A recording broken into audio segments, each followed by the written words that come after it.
The show goes on. This is the official show on the Fish on First podcast channel with me, Ely Sussman, the founder of Fish on First, the official show.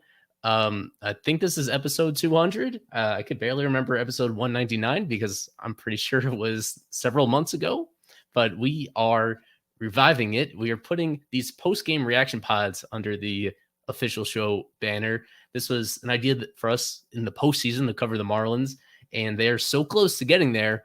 But essentially, the games they're playing right now in this final weekend of the regular season are de facto playoff games, so we're giving them the same treatment. It's not just me. We got a big panel here, 5 of us for the moment, and maybe even more by the time we get to the end of this. It's Kevin Barral, it's Daniel Rodriguez, it's Alex Carver, it's Alex Krutchik. We'll see Krutchik on this one here on Friday night after game 160 of the season. The Marlins win 4-3. Where are we on the mood meter right here, Krutchik, at this particular time? As coming off trailing by 3-0, rallying for 4 runs in the 8th, lowering their magic number to 2 for the moment, and perhaps to 1 in the coming minutes. Where are we on this mood meter? This is my prized possession right here. I did not make this mood meter, but I think it's one of the most important and useful things that I have found this season. Right now, I would put the X squarely on the we are so back quadrant. We're not quite in that far top right quadrant, but we're almost there. I would say I'm saving that one for the big one. I'm saving that one for the big win. But right now, the X is as close to that yellow box in the top right corner as you can possibly get without being firmly in the box. 24 hours from now, that might change, but that's where we're at right now. So for people watching on YouTube, be sure to leave a like to this. You can find all of our pod episodes of the official show, of the small pod, unfiltered, swimming upstream, whatever Noah does. What a relief. In all those episodes, we posted videos versions here. Physiology, other special projects. You can find that on YouTube, but for those of us listening on any of the podcast channels as well, we'll post the mood meter so that you guys can see it probably in an article post or something so that everybody's on the same page as what we're talking about here. This Marlins team has sprung us back and forth to all corners of this meter. That's what they do, from one series to the next, from one day to the next. They have been so erratic in this win. Let's get more into the particulars of this win, Mr. Carver. As I said, a 4-3 victory over the Pittsburgh Pirates, despite trailing kind of throughout. I guess we'll start with Edward Cabrera because he came up a bit during our live stream heading into this. He is essentially the number 3 starter on this team during this critical time of year with so much of their other depth just out due to injuries. So he was the guy that he put them in a little bit of a hole. Wasn't terrible overall. It was somewhat of a mixed bag from him. What would you see from Edward here, only getting 3 2/3 into this and leaving down by a couple of runs? Yeah, it's when that happened, Eli, like when the in the early innings of this game, I'm like, okay, this is going to be tough to do. It is the Pirates. It is a team that hasn't been fantastic this year, but it is still a Major League Baseball team, and the Marlins don't have pitching depth. They straight up don't have pitching depth, and their starters only going what did Edward go 3 innings tonight, whatever it was, right? So I mean, it was just tough to see. And honestly, like we've been screaming about this, and I've been talking about it as long as I have. Like when this guy doesn't use his fastball and has to go straight and almost significantly to his breaking pitches, he only threw 14 fastballs tonight. Like when you have to throw so many breaking pitches and you don't have command of the strike zone, this is what's going to happen. You're not going to last long. I mean, this is a guy who throws with max effort. He throws very, very hard. He throws all of his stuff pretty damn hard. So when you only are using your breaking pitches, it's tough to see you going deep into games. And that's exactly what happened tonight. It's happened to Edward in the past. His last start, I thought he used the fastball a little bit more. I thought it was more of a mix. And then tonight he was almost significantly back to breaking stuff. So that's why he struggled. But thankfully the bullpen was very good tonight. And then the Marlins were able to make it up there in the 8th inning, and it wound up good. I know Kevin was out for much of the night. He had other obligation. When was the first time that you kind of perked up and started paying closer attention to this one, Kevin? What was the moment that you was there a moment where you started believing, just based on following the play-by-play, that they could actually pull it out again, pull off one of these other comebacks again that they've done so many times this season?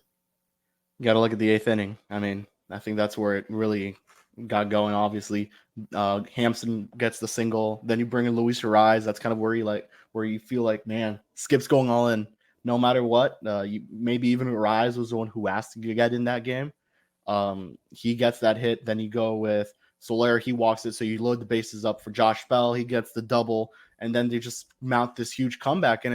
Obviously we've seen this all season long. I mean, the Marlins are known for this. It kind of felt maybe like just it wasn't going to happen this time around. This team got into Pittsburgh at 4 a.m. God knows at what time they went to bed, probably like 5 or 6 a.m, which is when, I got to think about them getting off the plane, going into that hotel, and them coming back very early, fairly early. You could say like 1 or 2 p.m.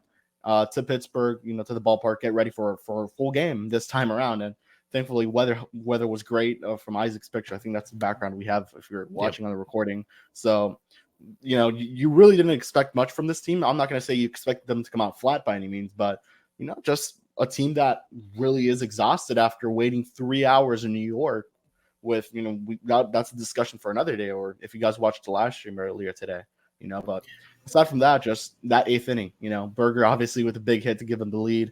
Jazz gives to tie it. I'm sorry. Jazz then gets the sac fly to give him the lead. So couldn't have asked for a better 8th inning and a better comeback from this team. And yeah, Kev, go ahead. Sorry about that, Kev. They wound up getting to their team hotel last night at 4:35 in the morning. A couple of the players told media pregame that they didn't wind up going to bed until 5 or 6 in the morning. Some of them didn't get up until like 12:30. This team was exhausted, and Skip told media after the game, I didn't want to admit it before the game, but we were lethargic. We knew we were lethargic. I was lethargic, and I'm not even playing the game. They all knew it. They were sleepwalking the first 6 innings, and I can't really blame them. Ironically, Luis Arraez, who Skip has told us, we see him as the quote-unquote energizer bunny, which is the perfect thing to have right now when you've gotten 5 hours of sleep and went to bed at 6 in the morning. He's our energizer bunny. All he does is come in, hit a single, immediately gets subbed out because he can't really run, and then that leads to them putting up a 4th spot in the 8th inning. So I thought that it was really great, and I thought that it just proves how important Arraez is, not just because of his individual contributions, but also what it does to the rest of the team. And it's funny because I think this was Josh Bell who had mentioned it to Isaac, who was at the ballpark, and he told him, or to the media in general, he mentioned kind of like when you're a little sleepier, when you're not, as, like energized, kind of feels like you hit the ball better. And funny enough, he's the one who hit it to get those 2 runs to score in there, and obviously followed by Berger and Jazz, who got the sac fly. So huge game for Miami. I mean, obviously now we'll wait to see what happens with Chicago and Milwaukee, but tomorrow we can talk about a team that's clinching the NL wild card. And it will be interesting to see what happens with Josh Bell. Isaac Azout is at the ballpark tonight, so we'll probably hear the status on him. But he, after his double that you just mentioned, after he slid into second base, he got up and he was a little limp walking around, and they wound up pulling him and putting in Ely Gurriel as a pinch runner. And remember, I don't know if this is related for sure, but he was hit very hard in the left knee, one of his knees, with a fastball against the Mets earlier this week. So he could still be feeling some lingering effects. Right knee. And so he can still be feeling some lingering effects. Hopefully we find out more tonight. Yeah, because it kind of felt like when he got hit there, he was fine for like a split, like 2 seconds. He immediately falls to the ground right after that and barely could walk, and he was taken out. But he looked fine until the weird slide. It was a pretty awkward slide, kind of looking back at it a couple times. Cubs just tied the game with an Ian Happ home run, by the way, 3-3 in the 9th. Yeah, we're going to be – I think we'll keep this going until there's a resolution to that game, although it is tied. It might go to extras, but we'll keep people updated. I think we will have Isaac on here before the end of the show. This is an amazing stat from Opta Stats that this is the 6th time the Marlins have been trailing by at least 3 runs after the 7th inning and come back to win the game. And there's been no team to do that in a single season 6 times, to come back by that much, that late in the game in a single season in the modern era. The modern era, Kevin. That's not since 2015. That's since 1901 or so. Yeah, that is not 2020. In this form of modern baseball, that anybody's recollection, this is kind of just unprecedented. I think as a group, could we try to like come up off the top of our head with these 6 wins to try to remember them? I know definitely the one in Atlanta, Chicago very White early Sox in the season. Was there one against the White Sox? Yeah, they were down to the Yankees won for sure. The Yankees one that's where I was going to go next. It was on the road at Atlanta, coming out of that rain delay on a getaway day. Then at home against the Yankees on the final game of that series, where they were down, I think, 4 runs entering the 9th inning. The Yankees, no, I think it was even more. Yeah, it was. But this is just like from after the 7th inning on. Well, Chicago for sure. That was in the 8th. I have another stat for you guys. Coming into tonight's set of games, the Marlins were hitting 268 in the 7th inning or later, which is the highest in Major League Baseball. Yeah, absolutely incredible. Because Marlins games don't start until 9:00 at night. Yeah, and the thing is, there's been Krutchik wrote about this, I guess, almost 2 months ago at this point, about that stretch where they were hitting so poorly against starters and then really flipping a switch once starting pitchers left the game. And that's what made this game tonight so complicated. Is it was a bullpen game. They used an opener and they just went 1 or 2 innings at a time. There was no starter in the first place. So maybe that just had them out of their rhythm, because there was no like evident change. There was one interesting appearance from former Marlin Kyle Nicholas. He was one of the better pitching prospects in this organization 2 years ago. He got traded in the Jacob Stallings trade, and he probably the best night out of all the parade of relievers that came out of the Pirates' pen. 98 mile per hour gas and locating it pretty well, and yet they were able to break through against the other guys. There must have been maybe one of those games against the Nationals at some point, coming back from a similar deficit like this late in the game. There've been, and then I think there was also that game in Cincinnati. Yeah, that one qualifies as well. That game in Cincinnati where Bell hit home runs from both sides of the plate. He hit one early on, and then they were down 4-1 in the 8th inning, and he hit a 3-run shot that tied it, and then they ended up winning it in the 9th. That was another one off the top of my head. So this was, in some ways, you get a little uneasy every single time, but this is kind of following a similar rhythm as to a bunch of other stuff that we've already seen this season. Anything else? This was the return of Huascar Brazaban, his first game in like a month and a half, coming off the IL in this one. And Tanner Scott's back too, right? And Tanner Scott, this was his first appearance as a new dad. He went on the paternity list. There was naturally a lot of anxiety about seeing him away from the team at this critical time of year. He had to miss both of the whole doubleheader, and then he was back. He was available yesterday as well on Thursday in New York if they needed him. Didn't end up coming in the game, but this was his first pitching appearance of the entire week. And just as I get the little email notification about a recap going on, got Isaac in the back, so he can pull himself on whenever he is ready. Yeah, no, Tanner Scott, out of all of them, is probably the one that had the worst travel day yesterday, because remember, he wasn't originally with the team. He flew in from wherever they had their child, and I believe that he came to Citi Field around the 2nd inning. So he flew all the way to New York, warmed up for a couple minutes, sat around for 3 hours, and then got on a flight to Pittsburgh at 2 a.m. Yeah, the Marlins have their closer in this guy. He threw 9 pitches tonight, and I think like 5 or 6 of them were over 98 miles an hour, and then he has that really, really, really good slider. This is the Marlins closer. Robertson, the other thing that we can call it with Robertson is that guy is, he's competing. He's been here before. But man, he's got a short fuse, I guess is what we could say about David Robertson. He gets worked up pretty quickly. So yeah, he did it again tonight, something with the baseball or something like that. We could probably talk about that. But man, Tanner Scott, Even after this time off, he's probably got tons of things going on in his mind with a brand new baby and all those other things. But man, he comes in, gets the job done again, and he's throwing straight gas. So this is the Marlins closer. He's got 2 pitches, and he has to have both of them, but he's had both of them most of the time this year. This is the Marlins closer. Yeah, something interesting to mention with Scott is that he mentioned that his bullpen that he threw yesterday before the delay was pivotal to him, feeling comfortable again, going back out there and then not being so foreign.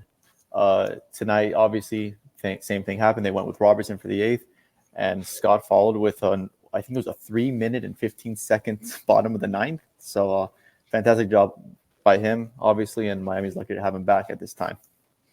Yeah, I didn't even have time to go through my GIF library and choose the one I wanted to celebrate the win, and that's why I put the one with Isaac up on it, because he got the job done too quickly and really. Wait, which one with me there? Just put up a peace sign. Yeah. Oh, because the magic number went down to 2 at that particular moment. It's probably gonna stay at that too. From the post game stuff, Isaac, I guess we were wondering a little early. We think Josh Bell is all right even after leaving the game for that pinch runner after that slide. Yeah. I think he's all good. Yeah, Josh Bell is all good. Arraez, it was an interesting one. I don't know if you guys discussed this already. He came off the bench, obviously, pinch hit, and when asked if he's gonna possibly start anytime soon, Skip was very non-committal because he mentioned that solely has to DH because he's not 100%. So it'd be tough to have Arraez. He would have to DH if Arraez is in the lineup, basically. So with Soler taking up that spot is really tough. And obviously taking grounders at second base is a huge development, but I don't think he's quite there yet. I would say Sunday. Should they need to clinch, should they not have clinched yet, that's when I see him returning to the lineup. That's got to be like the Marlins Kirk Gibson moment tonight, then, right? Yes. The guy's on one leg, he can barely walk. They took him out right after the hit, and he just gets that easy, totally Luis Arraez style poke single out to the opposite field, and really gets the inning started, like we said before. And this guy is probably at, I don't know, maybe 60%, right? So crazy just to be in that spot, to be in such a big spot. He wants to be in that spot, but he's also able to get it done through, it wasn't the best swing of all time. It was kind of just reach out and get it done, but he did it. And that's kind of what got that inning going. And it kind of livened up the rest of the dugout. The Marlins were very sluggish, as Alex said before, until that point in time, especially. And Arraez gets off the bench, gets it going. I'm sure when he got back to the bench, there was a lot of cheers for him because that guy is definitely not at 100%. But super cool to see. I'm going to call that the Marlins Kirk Gibson moment from now on. Obviously, Isaac, you said he was Skip was non-committal, but now Bally puts Luis Arraez says he'll be ready in the lineup tomorrow. He said that? Wow, he did say that. Yeah, I don't know. I trust the manager over the player always. Obviously, yeah. Always, especially with this team. So possibly he would have to play second base, like we mentioned. So we'll see if he's in the lineup. Hopefully no setbacks occur. But yeah, Alex, it really will. He swings at the first pitch, something he doesn't do often. He swings and misses, fouls the next pitch off, and then he flicks one in the left field immediately. It's just, we could do nothing but laugh up here in the press box. It was fantastic. And yeah, even Skip admitted it, going into this game, they felt a bit lethargic and just a little bit droggy throughout the first 7 frames, it seemed like. And finally things picked up in that electric 8th inning. Just wow, everything went Miami's way that inning after nothing went the first 7. Yeah, it's kind of what I mentioned yesterday too. I know it's a moot point now because the Marlins won this game, but making them sit around for 3 hours in New York, that's the effect, right? They're still in it, right? So they got to get to another city, and it almost happened tonight that they didn't, kind of rebound on time, but lo and behold, they did. So just a disaster in New York, but a good feeling tonight. Yeah. The only thing that maybe didn't go amazing in that 8th inning was Xavier Edwards. I was listening on the radio, and Kyle Seeloff was freaking out. He made it sound like it was a no-doubt home run off his bat. And now I finally see the replay now as we're talking, and it barely made it to the warning track. It was hit to right center. So if he pulled it, it definitely would have gone out. But it was a little bit of a moonshot. It had a very high apex. It really went up there. Yeah. Yeah, we thought at best it was maybe go over the right fielder's head. And we were like, Isaac, your audio sucks right now. No offense. All right. Well, sorry. No, we can't hear you. Okay, now we can. Yeah, you were just leaning on something that was smudging things. All right. Well, yeah, no, I can't wait to listen to Kyle's call of that one. But it was we thought he had got like an extra base hit there. It's looking like it's gonna go into extras. Brewers and Cubs. They just Yes, grounded they it no to the Devin Williams for the Brewers. They threw out a kid. I think it was his major league debut. Caleb Bougely. Yeah, some capital. Jeez. And gave up the first pitch home run to Ian Happ. And Miami's obviously, I'm sure you guys have covered this. Magic number can go down to 1 if the Cubs fall here. So eye out for that. I guess Isaac, did Skip give any reason? I guess it's been his go-to guy at this point with the opener, but did he give any reasoning behind Shagwa? Skip didn't announce Shagwa to us. I received that text message about 10 minutes ago. Okay.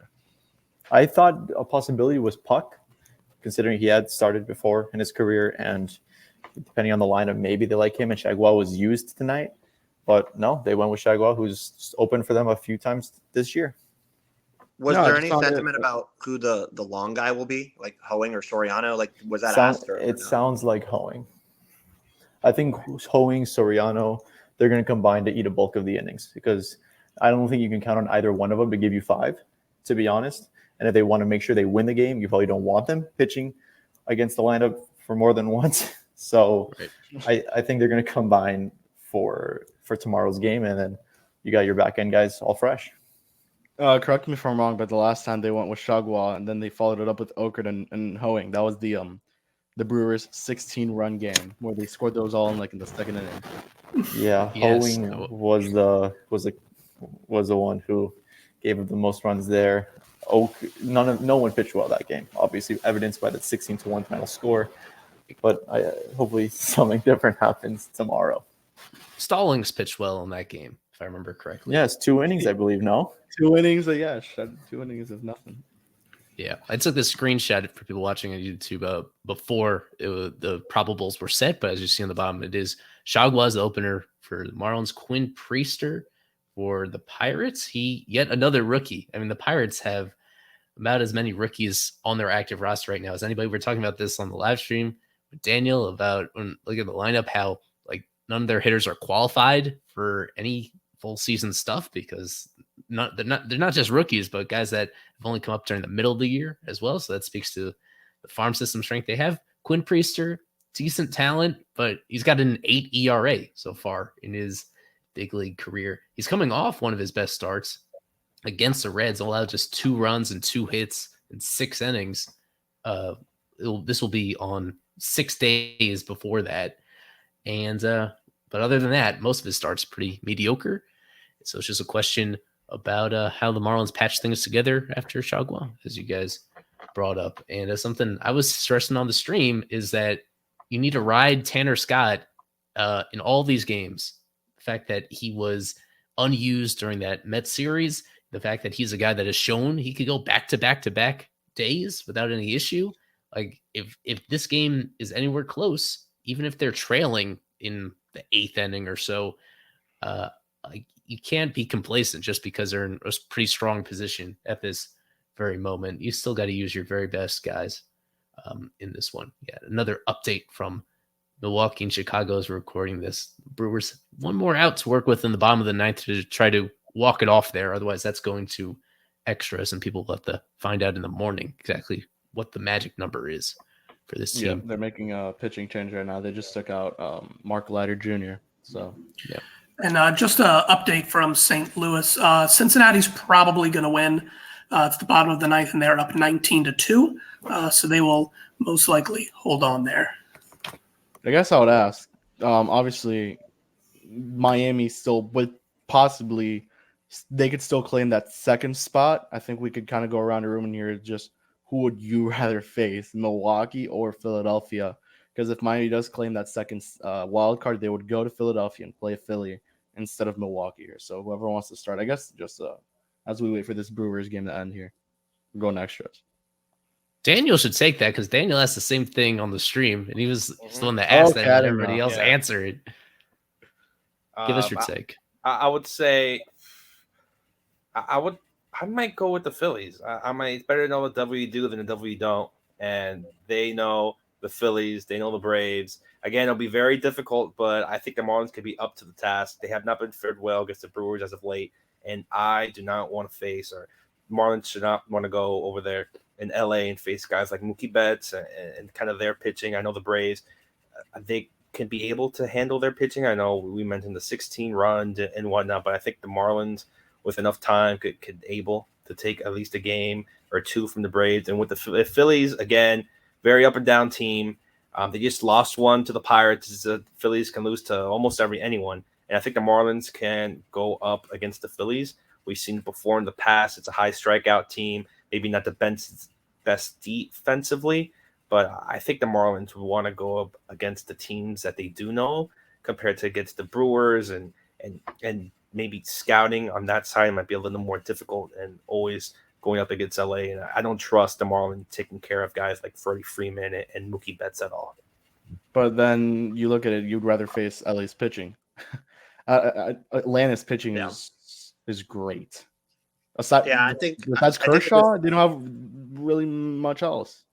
I think with the scheduling changes, like obviously, they still face the NL East, a bit more, but they know the Marlins as well on those teams as well. So it's kind of like they know each other a little bit better, and that's fine. But the Marlins did just face Milwaukee, and they won the series. LA earlier in the year, I think they did pretty well as well, if I'm not mistaken. So yeah, there's I think with the scheduling changes now, where everybody faces everybody, it's a little bit different. So I would want to be where the Marlins are at right now. Honestly, I would want to be facing the Brewers, who they just beat, and the Dodgers. You can kind of deal with their pitching a little bit better than Braves, and get through it that way.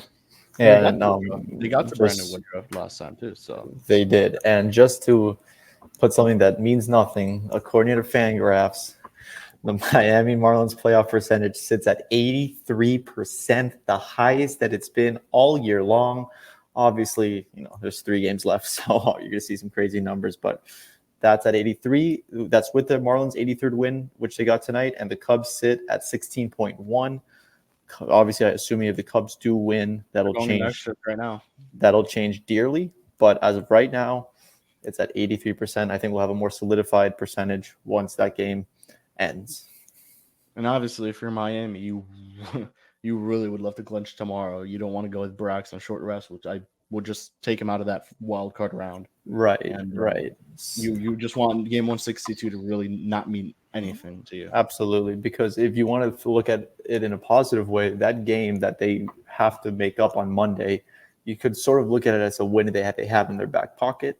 Maybe they don't need it, maybe they do need it, but that is something that they have. They're in the lead. They're probably, a huge favorite to win that game as of right now, as they have the lead in the 9th inning. But that's something that maybe they won't even have to complete. But we shall see. It's good that they have it, and it's just ginormous that they won tonight's ball game. Yeah, and it really goes to show how much that game last night not being completed does impact you. Because let's say Chicago does lose, Miami would clinch. So I mean, you could look at it both ways, but obviously you go in there tomorrow and you kind of hope Miami could get it going. And Pittsburgh's going with, obviously major league numbers don't look great, but they're going with their top prospect or top 2 prospect, Quinn Priester. He's a stud. So is he the one that we talked about? Not really a prospect anymore. Is he kind of coached? He went up and down a couple of times, but according, So I mean, you guys are mentioning the rookies. The rookies combined for 6 hits in this game. These aren't guys who are going in their first game scared of the first pitch they see in major league action. You look at guys like Andy Rodriguez, Peguero, Palacios, Trujillo, just all these guys with hits, multiple hits. Henry Davis, again, number 1 pick for a reason, hasn't been that hot, but he's been awful. It's still a very dangerous, I would say, bottom half with the rookies. I would not shrug off any of those guys just because they have an R next to their name or low service time. Just the way they performed today should really give the Marlins, not to look over those guys, because again, top prospects for a reason. They can hit the ball, and they really proved that here, combining for 6 hits, more than maybe some of the Marlins too. And Andy's a stud. And the main guy who just had phenomenal at bats all game long, Connor Joe, reached base in his first 4 plate appearances, a couple of hits, and then a couple of walks. And Tanner Scott was finally able to retire him with a 1-pitch 5-3 putout. So I think that's the name that you got to look out for the rest of the series. Him and Brian Reynolds, obviously. You have these young guys like Daniel mentioned. But I think you really got to worry about those top two names. Even Brian Hayes, as elite as he is defensively, hasn't really caught up with that yet. But like Daniel said, it's a decent lineup that it shouldn't be overlooked at all, especially when you don't have any starting pitchers for the rest of the series. I mean, going back, look at the first half of the year. Pittsburgh was in it for a good, Remember that? for a good chunk of that. Oh, They're like They- first in the the division, best record in the NL for 16-1 or something. I don't know. Something in like April. Yeah, it got off to a pretty good start. The one guy that I mentioned on the stream and a key matchup I thought for this game was Jack Sawinski, who is a big 3 true outcomes guy who rakes against righties in particular. It was kind of strength on strength, him versus Eddie, because Eddie is really good against left-handed hitters, and Eddie won both of those battles, and Sawinski got a hit later on. That's going to be, yet again, top of minds entering Saturday, because we talk about the pitchers. It's Chagua who's opening, and then it's going to be, we think, one of those other righties as the bulk guy, whether it's Soriano or Hoeing. So he's going to have that platoon advantage again. The Pirates tonight really didn't do a whole lot offensively. They kind of scratched across those 3 runs. It wasn't pretty. And Sawinski is one of the few guys that really does have that awesome power when he gets into it. So that is yet another player that I think if he has a quiet day, then that the Marlins are likely going to win again. And we'll let them make sure that he's starting for one. I did want to go back to, as Isaac mentioned, the updated playoff odds. Just soak it in, that the fact that this is, as he said, the highest point they've been. They were relatively in a similar spot right before the All-Star break, late June, early July. Entering that, off the top of your head, you probably remember the high water mark was 14 games above 500. So Yep. 14 games above 500 now is the same as being 7 above. Well, 14 back then is the same as being 7 above right now, even though it hasn't been as pretty. And obviously the lead that they have seems so small. That just shows you the balance between what you have left on the schedule versus the advantage that you have. And so it is, you add it all together. And even though it's such a small margin between the Marlins and the Cubs, it is a pretty substantial margin, and they could still blow it. These odds can change extremely rapidly, but for the moment, this is just incredible. This is as confident. If you're a Marlins fan, you shouldn't be any less confident now than you were back then. They're so close to the finish line. They have that final Mets game, not totally in their back pocket, but pretty close. They feel like if you go back, they have a really strong chance of closing that out for their 84th win, one way or another. This is awfully close. We were planning to do these pods after each game until they clinch, and they're going to have, well, we're going to continue to delay a little bit longer to see if we can get the result of the Cubs game. But either way, they're going to have, there's a scenario where they clinch on Saturday, game 2, the first time a playoff spot in a full-length season in 20 years. They're that close. I guess we could bring up Matt Moore quickly. He's not playoff eligible. They could probably try to run him as much as they can. Right. Can we expect him maybe in a bulk tomorrow, or do you think they just go with him on Sunday if this game 162 is just, I don't think of him as a bulk guy at this point, just because he hasn't been in that situation. I think it's a very strong chance that he's used and he could go 2 innings. It's been a while since he was an actual starter. I was a little surprised that they went with Robertson over him in this particular game. That caught me a little bit off guard. That was something else we brought up though on the stream, that Moore, this is it. His season ends by the time people listening to this, it'll be the final 40 hours of his entire season. He's got to let it all loose. Sucks. Yeah, it's a weird feeling for him that he's not going to get to participate in that. A small dose we've seen of him as a Marlin has been relatively good. And so yet another guy that's available in that situation that wasn't used in that very first game. Kind of hope Miami brings him back. And, via free agency, he looked good for the most part for what he's done. Let me ask you guys, speaking of guys, if you want to bring back, what about Garrett Hampson? This guy has just been the ultimate spark plug with OPS over 730. And, you can tell he's a locker room clubhouse guy. Everyone likes him. Everyone's playing games. The I remember going there, one playing ping pong with Garrett Hampson, just a really good clubhouse guy, could play anywhere on the infield, could play multiple positions, just the way that he approaches the game, approaches the at bats. I know Carver, you're a big proponent of Garrett Hampson coming back. This guy has been everything and some. This is the highest WAR of his career. He has I believe a 1.5 WAR for a guy who no one thought he would even be here at this point. He maybe not even 50 games. He's close to 100 games and close to 250 plate appearances. Yeah, absolutely. This guy has been definitely the surprise of the season.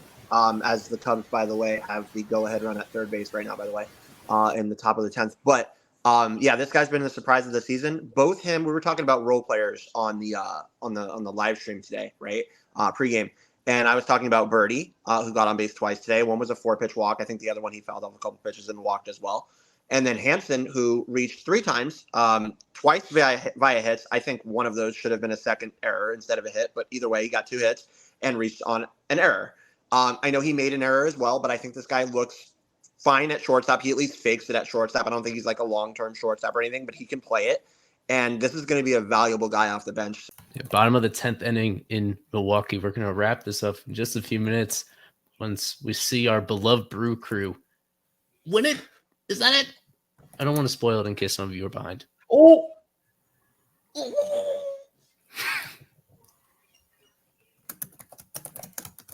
we clinching tomorrow. Fish fans. We Magic. like it. We like it. Entering game 61. The Marlins magic number to clinch a postseason berth in 2022. 2023. Marlins magic number is down to 1. They need a combination of 1 win and 1 Cubs loss to clinch a postseason berth. Thank you to Carlos Santana, Milwaukee, getting the job done right there tonight. Wow. They're on Cubs. Remember, Miami was interested in Carlos Santana. They let him go to Milwaukee. And look what he did. That's Kim right. Masterclass. They did it without Brian Anderson, too. Wow. With that, yes. Are they? I think they're undefeated in the post Brian Anderson era. They're pretty good with him, but they were even better when they benched him. And now they're a juggernaut when he's no longer there anymore. So he was going to get MVP votes according to one staff member, but on Saturday game. Well, actually, I misspoke. You know, this is game 160 for the Marlins coming up because technically that other game is still in limbo. They've completed 159. The 160th full game begins here against the Pirates. Same start time as Friday, 6:35 Eastern. It's going to be Chagua's the opener and rookie Quinn Priester for the Pirates. If they win, they are in to the postseason. Isaac's going to need to get keeping, assuming no change of plans, the Cubs are going to try to keep their season alive with rookie Jordan Wicks. He's been pretty good, but the Marlins, they've been controlling their own destiny now for the past couple days, and now they have their fins on the throat of the Cubs right here. Just one away from doing it. Elsewhere around here, it's not premature to get greedy and look at the second wild card spot because as we're recording this, the D-backs are losing in their game. If that score holds, then entering Saturday, the Marlins would be just a half game back of them. And remember, they still have that Mets game on the verge. That's another win that they're on the cusp of getting. So if you assume they finish that off, that's going to be an interesting topic for later in the weekend about what happens if the second wild card spot is still alive. Do they even want to go to New York to finish off that game? Do they really want to spend that off day fighting for playoff position? But in the meantime, the main story here, just one away from doing it. Awesome. So the official show. Thanks everybody for joining us here.